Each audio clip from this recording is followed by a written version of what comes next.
Hello everyone. This is my response on the cultural and communication assignment. And so I'm just going to answer that three questions. And let me see the three questions. So first of all, the question is the two takeaways or impactful experience for sharing information about your cultures in a group meeting. So during my group meeting, I had a chance to connect with Holly, Miranda, and Armandeep. And of course, Misty was absent that day, so we were not able to interact with her. So the three teammates that I have, they are from the diverse and different backgrounds, and both all of them have three different cultures. Like Arman is from Punjabi culture, and Miranda is from Irish culture, and Holly was a Canadian, right? So one meaningful takeaway was learning about high context and low context communication styles. For example, Armandeep, who is a Punjabi Sikh, shared how in his culture people often communicate indirectly or with respectful silence, and especially when it's a sign of deep respect. I connected this to my own communication habits and how important it is to not make a quick assumptions about someone's meaning, because I'm from an Indian family too. So yeah, so that's so relatable because we are from the same country, and although we have a different cultures, but still some of the things are the same, like about the communication skills and the sharing culture and all those things. So I connect with him more. And if I talk about the another insightful moment from that came from Miranda, who is Canadian and also half Irish. She shared that she follows many Irish traditions, including storytelling, emotional openness. This is related to the concept of perception, where our cultural background shapes our how we understand and interpret the world.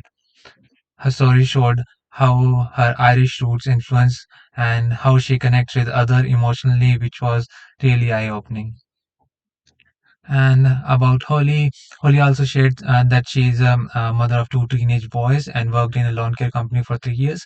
Hearing her talk about her role as a mom shaped her communication styles reminded me of intercultural communication competencies, how we adapt our communication depending on the people we interact with. She brings sympathy and patience to the conversation, which created a comfortable space for all of us to open up. Although Missy was absent, our small group still gave me valuable perspectives that deepen my understanding of how diverse communications can influence. Okay, so next question is personal experience with cultural bias affecting communication. So yeah, I used to work in a loan care almost a year back. So in my past workplace, I worked with colleagues from cultures where assertiveness and direct feedback were common. During meetings, this person, I'm not going to tell the name of that person and from where he or she was.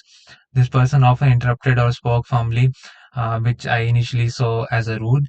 Looking back, I now realize that I was experiencing ethnocentrism, judging their behavior based on my own cultural expectations of politeness and taking turns. Because of that bias, I withdraw from the conversation and missed chances to collaborate with them more effectively. It also led to a breakdown in team dynamics, and this situation reflects how cultural noise interferes with the communication. And the thing that they wanted to talk or wanted to express intended to be aggressive, because she always interrupt in between before I talk, and that's what I found rude. But my interpretation was shaped by my own background, right? I have since realized how important it is to pause and consider other communication style instead of reacting emotionally. So, two strategies to overcome intercultural communication issues in the future workplace. Mm, as a future early childhood educator, I will work with families and children from diverse culture and linguistic backgrounds. So, one strategy that I will use, um, it will be probably the important that I believe that should be important in my style is active listening, because I have to listen to the parents properly. Then only I can react, which means giving them full attention and asking and clarifying questions and showing that I values the speaker's input. For example, if a parent from the high context culture is hesitant to share concerns directly, I will listen without rushing or interrupting and follow up gently to the better understanding their needs. And the second strategy will be cultural relativism, which means seeing behaviors from others' cultural point of view instead of comparing them to my own.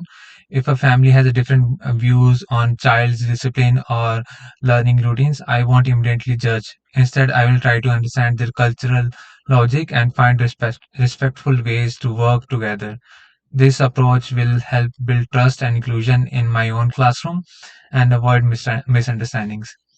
So yeah, these are the strategies that will help me to be more effectful, and respectful in my own role, especially when working with clients and families from culture from that are different from my own. Right, the diverse perspective I heard from Holy Miranda and Armandeep in our meeting reminded me how important and meaningful these differences can be, and how much we can learn from each other if we talk with each other and take time to understand each other. Yeah, that's all I have to give in the response to these questions. Hope you like it, and yeah, that's it. Thank you. Have a good day.